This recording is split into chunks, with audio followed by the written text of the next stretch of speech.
Hey you guys, Matt Allen here. Welcome back to Tactical Bassin'. Today we're talking all things chatterbait. From the colors, to the trailers, to the rods that we fish them on, this is what you need to know to catch fish consistently.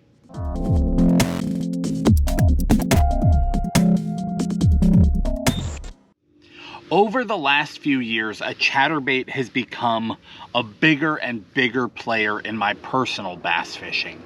It just seems like every year I catch more and more big fish on them. Just the other day, you saw Tim and I absolutely crush fish in shallow water, including 2 bass for more than 20 pounds, both on a chatterbait. I had an 11-pounder just absolutely smash this one right here.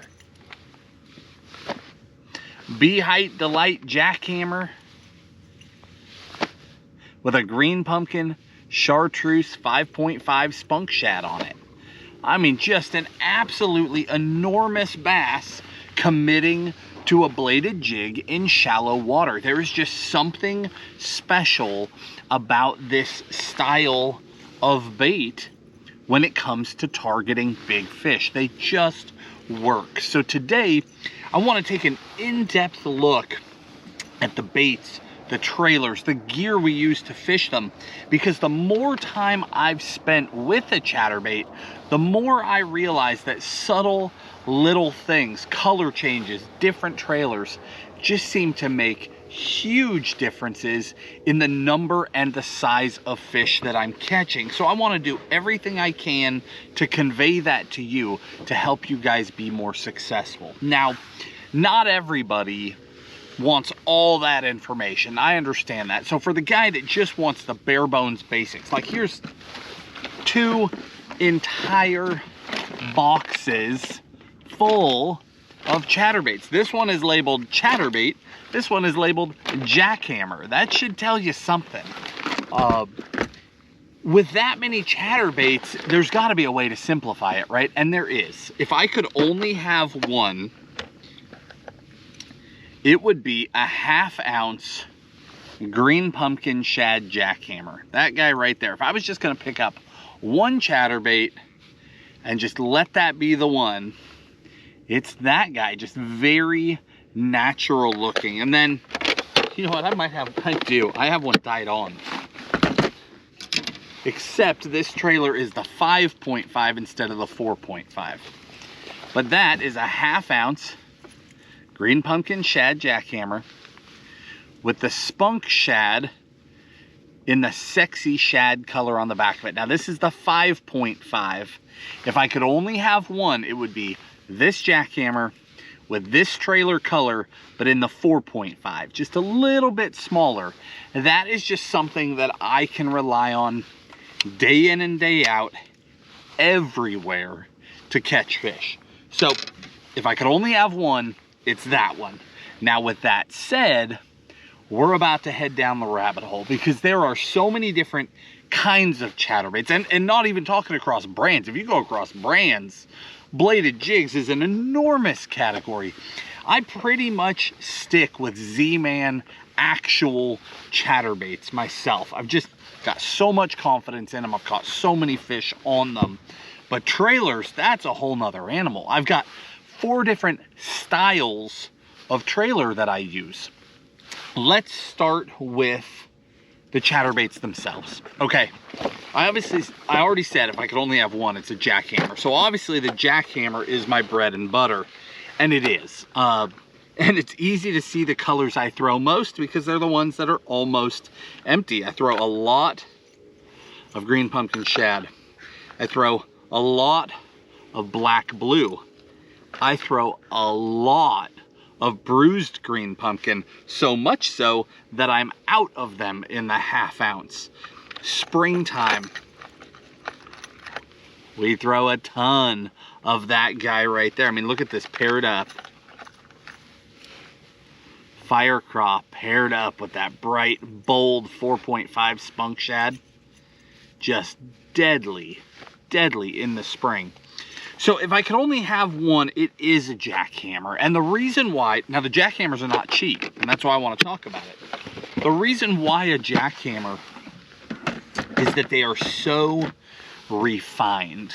The jackhammers have an excellent hook in them. They have a good snap in them. If I'm fishing super heavy cover, I change the snaps out. The vast majority of the time I don't. Like that 11 pounder the other day, that was on a stock snap. The jackhammer itself, the biggest difference is startup speed. And what I mean by that is that when you throw your bait up near a piece of cover, when you first start to pull it or start to swim that bait, how long it takes for the blade to start kicking is a huge deal. If you're fan casting giant flats, like just throwing out here around the boat, not a huge deal. You could get away with a variety of different bladed jigs and you'll be fine. But a lot of times in the spring when I'm fishing a chatterbait, I'm target fishing shallow water. And what I mean is I'm going down the bank, throwing it down the side of a laydown, throwing it straight to a stump, around the corner of some reeds, right down a grass line. And when I'm doing that, I'm throwing right to where I think the fish are. So if I throw this right up next to a piece of cover and I start to swim it and I have to go 3 or 4 feet before the blade starts to kick, I left the strike zone. I'm no longer in front of the bass before the bait even starts to work.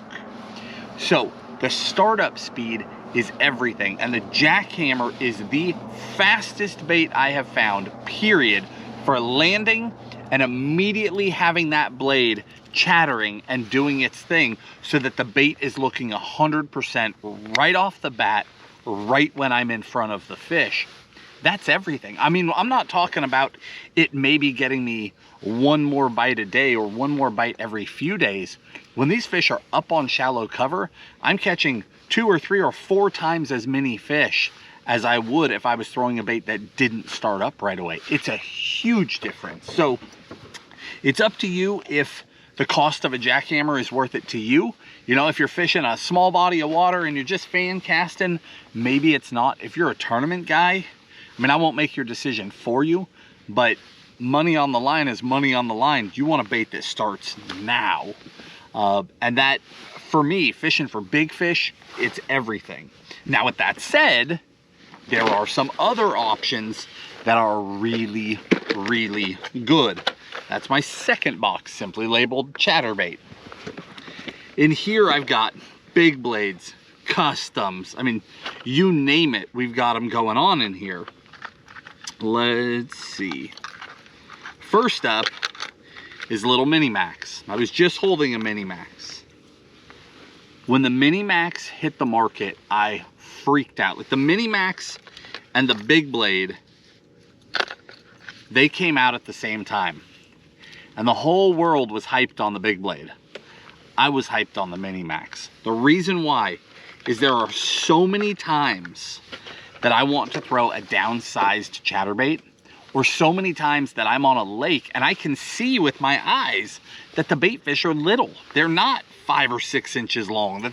Some lakes have huge shad, some lakes have little shad. Some lakes have little tiny bluegill up in the shallows, hiding in the grass. I mean, how about that guy right there? Perfect, little tiny, compact bluegill profile. The big deal about the Mini Max is that even though it's a downsized profile, the hook is much smaller than, say, a jackhammer.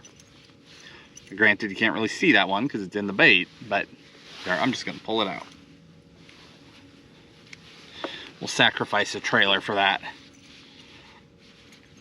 This is a jackhammer, and for comparison, this is a Mini Max. You see how much smaller that hook is? But what you'll notice is that it's not any lighter wire. It is a small but extremely heavy wire hook, and that, we needed that. Because just because you want to throw a downsized profile doesn't mean you want to throw a weak hook or a bait that doesn't swim properly. We want the best bait we can get with the best hook, just in a downsized profile.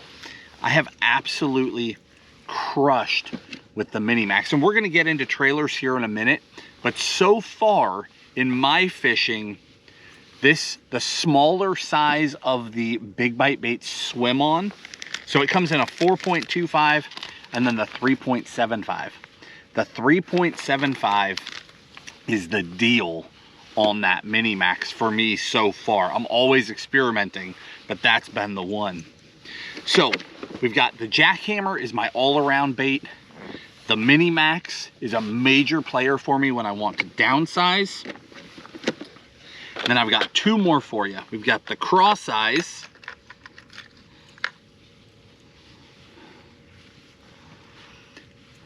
which I picked one out that you can hardly even see. Let me get one that's bolder so it shows up better on the camera. All right, this cross eyes, once I get the skirt out of the way, you'll be able to see that the big deal with the cross eyes is that it has these two wires. I just bent them up so you can clearly see them. If you're fishing around grass, any of the chatterbaits do fantastic. The only time that they're not going to come through everything is if it's hard wood, like laid down wood, because a chatterbait will deflect so well. It's coming through the water, that's blade's doing its thing, the bait's following behind, but it'll hit wood and it will deflect, and when it does that, it briefly exposes the hook, and that hook can snag in wood. So I would say its only weakness whatsoever is in thick wood. If you've got thick wood, I absolutely recommend that you try the cross eyes. It's easy to find, it's the one with the cross eyes. But it's got these soft, malleable wires. So I take those wires and I bend them back, but I bend them out. About like, you get them right where I like them to be. Tighten them up a little bit, because I want to show you exactly what I do so you can mirror it. I don't want to exaggerate it. Just about like that. So it just forms a perfect V over that hook, and it protects it. When you're coming through wood and that thing goes to roll, it rolls right off those arms. It hangs up. I mean, it never hangs up. It comes through cover so good. I fish all the same trailers on it. I pretend it's a jackhammer. My startup speed is like this much slower, but my trade-off is that I never get them snagged. And my hookup ratio is excellent. When they eat it, they eat it. I don't know that I've ever felt like it's cost me a bite. One time. These claps really well when they get bit. So that cross eyes is a big deal. And then last but not least is the stealth blade. The stealth blade, I swear, is overlooked by everybody. Nobody is on the stealth blade. So this is the stealth blade. It's a clear blade, and it is much smaller than a standard jackhammer. So let me get these side by side so you can see it. These are both 1/2 ounce. All the other components are identical. The heads are the same, hooks the same, but these blades, standard blade, stealth blade. See how much smaller it is? Not only is it clear, it's significantly smaller. The result is a much tighter vibration. So where a jackhammer's giving me this vibration, I mean, I'm just making an example here, giving me this vibration, the stealth blade's giving me this vibration. Totally different, much more subtle. And I think it flies under the radar because most guys that throw a chatterbait are used to that, like pumping in the rod, thump, thump, thump, thump, thump of that bait kicking. You still have that with a stealth blade, but it's so much tighter, so much more subtle that I think guys just aren't used to that. So they don't have confidence in it. I have crushed with it. Here's the deal for a stealth blade with me. Now when I first got them, my thinking was clear water, right? Like, I'm on a chatterbait bite, the water starts to clear up. They don't want to chase that crazy vibration with that big blade. I'll go to a stealth blade. It didn't really have the effect I was after.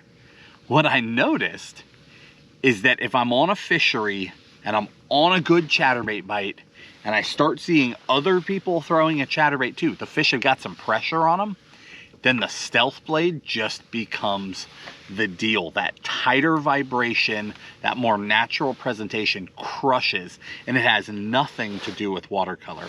I have blitzed them on a stealth blade in chocolate milk. I mean, filthy water.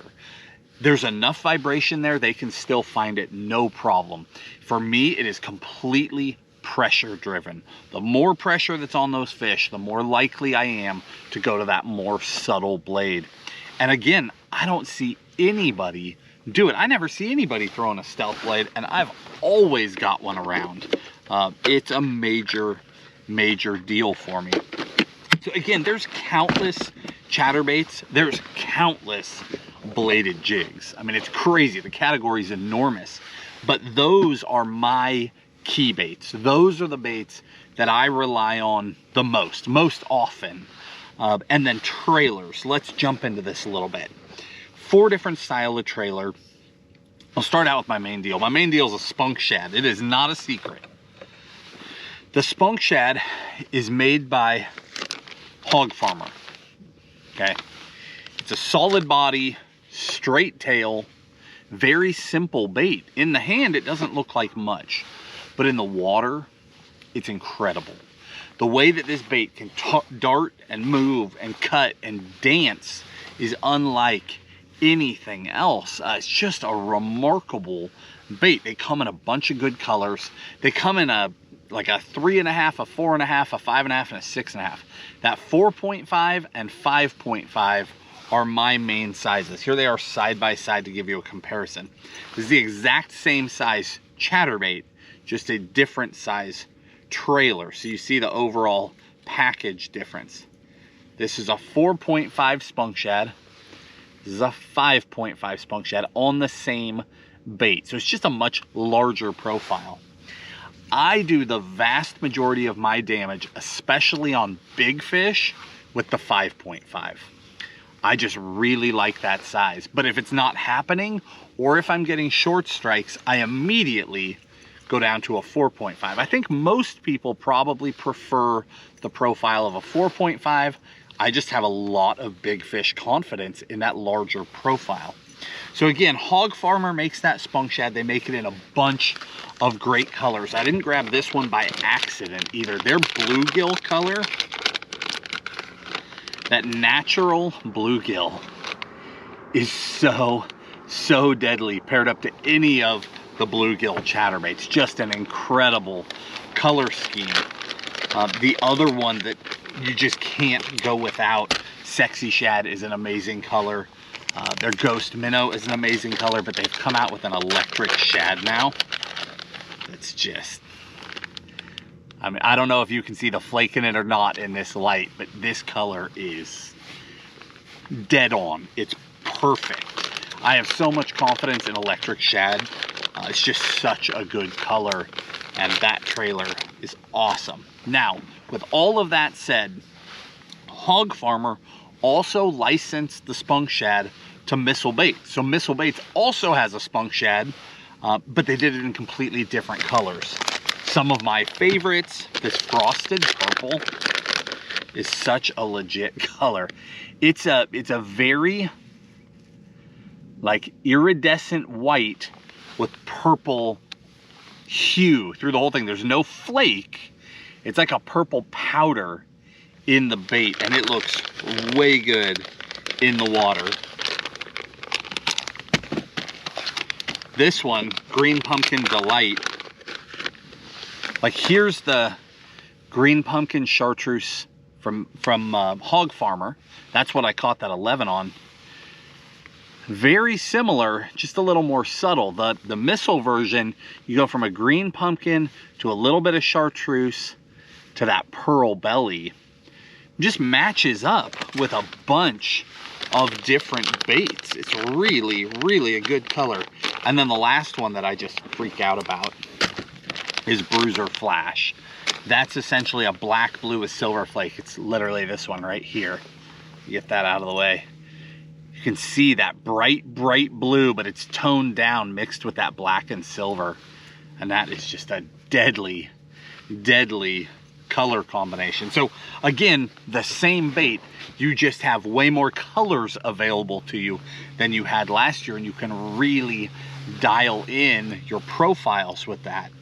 Bluegill, a black and blue, a bright chartreuse, an all white, right? Whatever, a really natural one, whatever it is you're doing, you can get a perfect trailer color to match.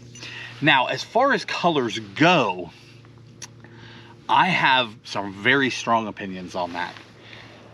I definitely catch the most fish on those muted tones, like an electric shad, or in the swim on, which we'll get to, a smoky gold, a sexy shad, frosted purple. I definitely catch more fish on those. But I find that even on the days where I'm having a really hard time getting bit on a fire craw or a bright chartreuse or a black and blue, that when I do get bit, those are the big ones. I found that to be very consistent. I catch the biggest fish on those brightest or the boldest. Like a black blue isn't necessarily the brightest, but it's very bold in the water. Brightest and boldest colors are how I get my monster bites. It's less often that I'll catch one of those on a muted color. Now, I throw the muted colors more often because every day I'm not out on the water. I mean, I would love to catch a giant every day, right? I'd love to catch a 10-pounder, but I know that's not realistic every day. Most days I'm fishing and I just want to catch fish. But if I've caught a bunch of fish, or it seems like it's one of those days where good fish are biting, I'll make that switch and then I'll put in more time trying to get a really big bite. So again, my number one trailer is that spunk shad, but there's 4 different styles of trailer. We're gonna cover that right now. The spunk shad, I call that my action trailer because I can get so much movement. I can work it, pop it, dart it, do so many things. It's not a steady retrieve. I'm doing that and then pop, pop. Work that reel handle, work that rod tip, get that bait to dance. Sometimes I just want profile. I just want it to look right in the water. That kamikaze swim on is amazing for that. That trailer, those 2 legs back there doing their thing, it's an incredible profile. I've caught a ton of good fish on that as well. Now again, the 4.25 is what I use on the jackhammer and the cross size and all those things. But that smaller size, that 3.75, that's what goes on the back of that Mini Max.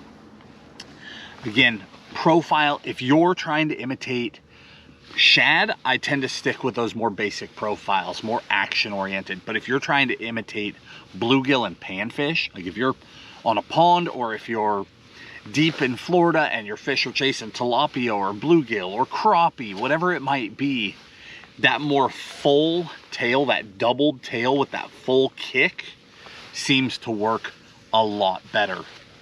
Next up would be an actual swim bait trailer. Like there's just days where it just works better, period.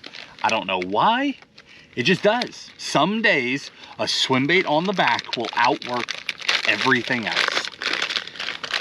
We have found through trial and error that hands down, don't want to lose it. So Yamamoto makes the Seiko, which was designed to pair to a jackhammer. There's a Seiko which has a flat tail. There's a swimming Seiko. It's got that paddle tail on it. The swimming version, the one with the paddle tail, is phenomenal. I do so much damage with that one. And we've seen, again, we've compared so many trailers in underwater footage, literally dozens of them. And that is the standout in terms of the action, the way the blade goes and then the tail matches, overall profile, how that looks in the water. If you're going to throw any swim bait trailer on the back, to date, this one looks and works the best. It's amazing what we can do with underwater footage, right? We can, for years, we'll be fishing baits trying to do comparisons, but you take a bunch of baits, line them up underwater, actually physically watch how they move, the decisions get really simple. That one is dialed. Let me see if I can put this back away without tearing it all up. And then last but not least, there is a time and a place for a craw profile. Sometimes you're imitating bluegill. Sometimes you're imitating shad. Sometimes you're imitating craws. Fishing that bait low and slow along the bottom, giving it some good rod snaps, darting it up over cover. Hands down, when it comes to craw profiles, my favorite trailer to put on the back of that chatterbait is the NetBait Pack-A-Slim. Specifically the 4-inch. It comes in 2 sizes.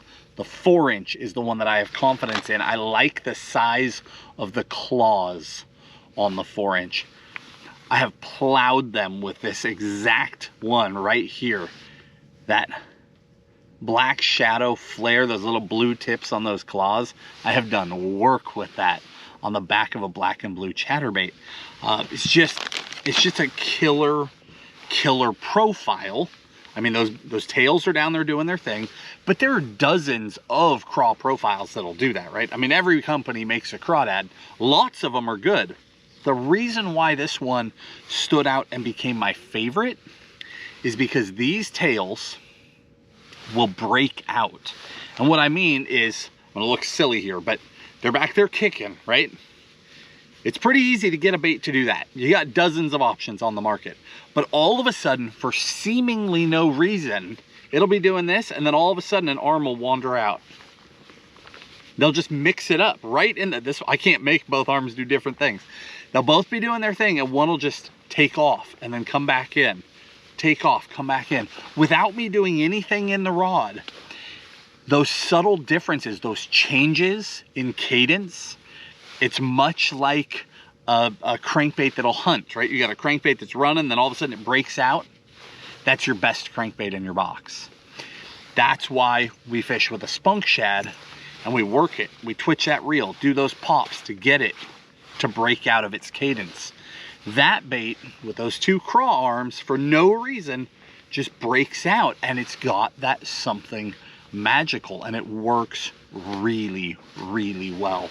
Now, that's it for trailers. In the video description, of course, I'm going to link you the chatterbaits, the trailers, the sizes. I'll give you our favorite colors from each one as well. Obviously, color can vary from lake to lake, but that guy is deadly, deadly in the spring. I don't typically throw it other times a year. For me, that's a springtime color. So things like that, we'll try and break that out separately in that description for you. But the last thing about chatterbaits, and then we'll get to rods, because I want to show you the rod I caught that 11 on, because it will surprise you. The last thing about chatterbaits is there's not a right and a wrong way to fish them. The first double digit that I ever caught on a chatterbait, I caught fishing it the same way that we fish a lipless on bottom. You know that technique where we pull, reel up the slack, pull, and that bait pendulums?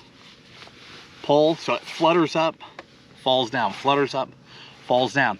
You can do that with a chatterbait too. Throw it out in deep water, let it hit bottom. I love to do it like in summertime along deep grass edges. Deadly. Throw it out, let it hit bottom, reel it, give it a pull. You feel it start to vibrate up, and then you just let it pendulum back to bottom. That gets some really massive bites. My first double digit on a chatterbait came that way. Now, a lot of times, I'm just chucking and winding around cover, giving it a pop right at where I think the sweet spot in the cast is. And then there's a lot of days where we're fan casting shallow water, and I'll be doing those reel pumps, working that reel, twitching that rod, breaking that cadence, getting my baits to dance and move as much as possible. There's not a right and a wrong way to fish them. There's just the fact that you should be fishing them somehow. As far as rods go, the bread and butter is the G Loomis, the IMX Pro bladed jig rod, the 3-power. That is hands down my favorite rod for throwing the chatterbait. I typically fish a chatterbait on braid to leader. You don't need super heavy braid unless you're in really heavy cover. I'll typically throw it on like 30 to 40 pound braid and then tie that to a 16 to 20 pound leader. The only time I can think of that really changes, like I was on an amazing bite in Florida catching big fish, and they were along the edges of thick grass, so when I'd hook them, they'd go into the grass and burrow in. In that situation, I went to a Megabass Brailleist, which is the same rod that I like to throw a jig on. I went to a Brailleist, I went all the way to 25 pound leader, so that they couldn't cut me off in the junk they were taking me into. And then I changed my snaps. I upgraded my snaps to a much stronger snap, because a Brailleist and 25 pound leader on 65 pound braid, you can break a snap right out of the head of any chatterbait. So I upgraded those to the strongest snap I could get, and I'll link that as well for you. But day in and day out, 99% of the time, that's my favorite combo. I'm fishing that paired to a Metanium. My cast distance is incredible. It's insanely smooth. Obviously, you can feel those freight train bites, but the big difference when you're using a really sensitive rod, you get that strong vibration going. The bites that will fool you are the ones where all of a sudden the blade just changes a little bit. And when you're not using a sensitive rod, you can't feel that. When the fish rush from behind and fully engulf it, a lot of times that blade is still working, but it gets pushed through the water as they come up and start to turn. And in that moment, with a sensitive rod, you can feel a change in the blade, and that's enough to lean back and hook those fish. So I do like to use a really good rod for the technique. The other one that I love, well, that's the wrong one actually. My right one is sitting right here. My X-Prides all look alike. That was a 7.2 medium light, which is a phenomenal blade bait rod. Phenomenal for a lot of things, but not the chatterbait. 7.2 medium heavy glass. Phenomenal rod paired to a Corrado 70, same deal, 30 pound braid, 16 pound leader. Just a killer combo. The glass thing took some getting used to for me, because the tips are so light. You either love it or you hate it. What I found is that if I'm fishing grass, now I just told you when I was on giants and thick grass, I went to a Brailleist so I could power them out of there. But when you're just generally fishing grass where the bait's hanging up, you need to pop it free. If you use too stiff of a rod, when you go to break it free from the grass, that moment in your cast where you start to hang up and then you pop free, that moment is where the vast majority of your bites will come from. A lot of fish will chase the chatterbait waiting for something to happen. A lot of baits were popping them and working them to create that moment where they'll eat it. But if you hang in grass, right when you break out of the grass, that's the moment that a bass will lash out and take their shot. If your rod is too stiff, it'll slingshot out of that grass. It's just gone. And that eliminates that moment. There's not time for the bass to eat it. By going to a glass rod, when you load up like that and you start to break loose, these rods don't snap back like a lot of extra fast type rods will. It's more of a slow load back up. It just draws it out of that grass, and there's just enough of a delay that you catch significantly more fish coming out of the grass. So those are the two combos that I use the most. That is my favorite combo, but I catch a ton of fish on that one too. Now, the other day, I caught that 11 on a 6'10" medium heavy Zodius. The reason why is when Tim and I are traveling, we're out on the road, stopping at this lake and that lake and the next lake, we have no idea what we're going to face. So I try to carry rods that can do a lot of different things. I'll typically carry, a rod that can throw Texas rigs, jigs. With a Brailleist, I can throw big Texas rigs, jigs. I can do some light flipping. My crankbait rod is usually a dedicated rod. my shaky head rod. So 610 medium heavy. We get a lot of questions about, we'll tell somebody, you know, this rod is good for technique A, and they'll say, well, what else is it good for? This is one of those moments. 610 medium heavy is my shaky head rod. It's also the rod that I like to throw micro jigs on, or small jigs. So like the Kitech tungsten jigs. I throw that stuff a lot in the winter time with like TRD trailers on them. Same rod for that. But last year, Tim and I were out on a bite, and he had just brought some random rods, and he didn't have a chatterbait rod, and he had a 610 medium heavy, started throwing the chatterbait on it, and it worked. It worked surprisingly well. So on this particular trip that we were just on, I didn't know that I was going to be on a chatterbait bite, so I hadn't brought a dedicated rod. I just threw in my shaky head / small jig / chatterbait rod and just thought, oh, I'll be fine. Well, you saw 610, tiny little rod, was able to manhandle a giant bass out of pretty heavy cover. There was a lot of laid down wood up there. And Tim was able to drag his out on a stand. He had a chatterbait rod. He caught his 9 on that rod right there.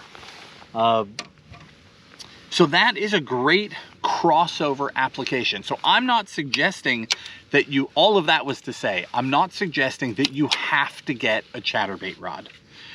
You can throw it on a standard medium heavy. If you are looking for a rod that can do a bunch of things, that 610 medium heavy is pretty killer.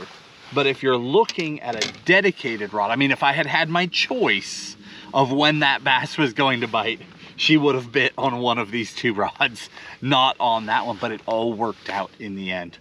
Chatterbait fishing is an amazing technique.